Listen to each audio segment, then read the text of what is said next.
नमस्कार दोस्तों, प्रस्तुत करने जा रही हूँ जयशंकर प्रसाद जी की कहानी बेड़ी। बाबूजी, 1 पैसा। मैं सुनकर चौंक पड़ा। कितनी कारुणिक आवाज थी। देखा तो एक 9-10 बरस का लड़का अंधे की लाठी पकड़े खड़ा था। मैंने कहा, सूरदास, यह तुमको कहां से मिल गया? अंधे को अंधा न कहकर सूरदास के नाम से पुकारने की चाल मुझे भली लगी। इस संबोधन में उस दीन के अभाव की ओर सहानुभूति और सम्मान की भावना थी, व्यंग ना था। उसने कहा, बाबूजी, यह मेरा लड़का है, मुझ अंधे की लकड़ी है। इसके रहने से पेट भर खाने को मांग सकता हूं और दबने कुचलने से भी बच जाता हूं। मैंने उसे इकन्नी दी। बालक ने उत्साह से कहा, आहा, इकन्नी। बुढ़े ने कहा, दाता जुग जुग जियो। मैं आगे बढ़ा और सोचता जाता था, इतने कष्ट से जो जीवन बिता रहा है, उसके विचार में भी जीवन ही सबसे अमूल्य वस्तु है। हे भगवान, दीनानाथ करी क्यों देरी। दशाश्वमेध की ओर जाते हुए मेरे कानों में एक प्रौढ़ स्वर सुनाई पड़ा। उसमें सच्ची विनय थी, वही जो तुलसीदास की विनय पत्रिका में ओतप्रोत है। वही आकुलता, सानिध्य की पुकार, प्रबल प्रहार से व्यथित की कराह, मोटर की दंभ भरी भीषण भों भों में विलीन होकर भी वायुमंडल में तिरने लगी। मैं अवाक होकर देखने लगा। वही बुढ़ा, किंतु आज अकेला था। मैंने उसे कुछ देते हुए पूछा, क्यों जी, आज वह तुम्हारा लड़का कहाँ है?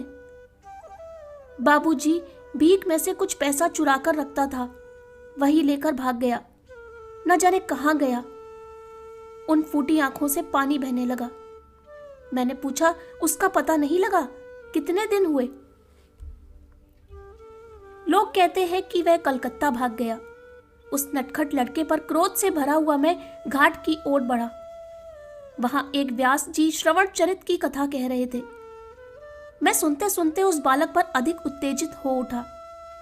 देखा तो पानी की कल का धुआं पूर्व के आकाश में अजगर की तरह फैल रहा था।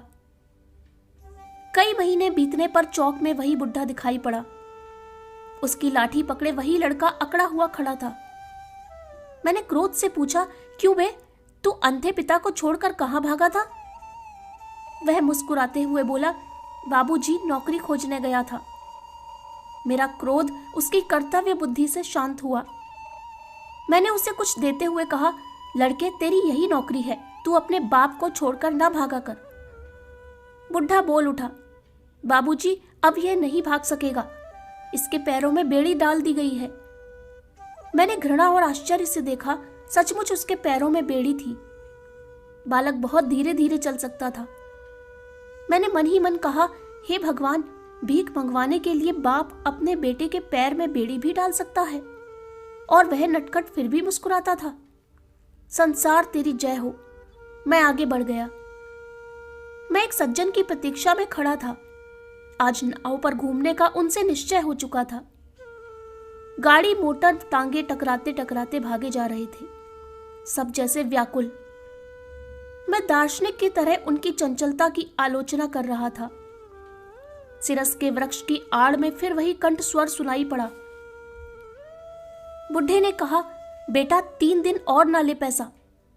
मैंने रामदास से कहा है, 7 आने में तेरा कुर्ता बन जाएगा। अब ठंड पड़ने लगी है। उसने ठुनकते हुए कहा, नहीं, आज मुझे 2 पैसा दो, मैं कचालू खाऊंगा। वह देखो उस पटरी पर बिक रहा है। बालक के मुंह और आंख में पानी भरा था।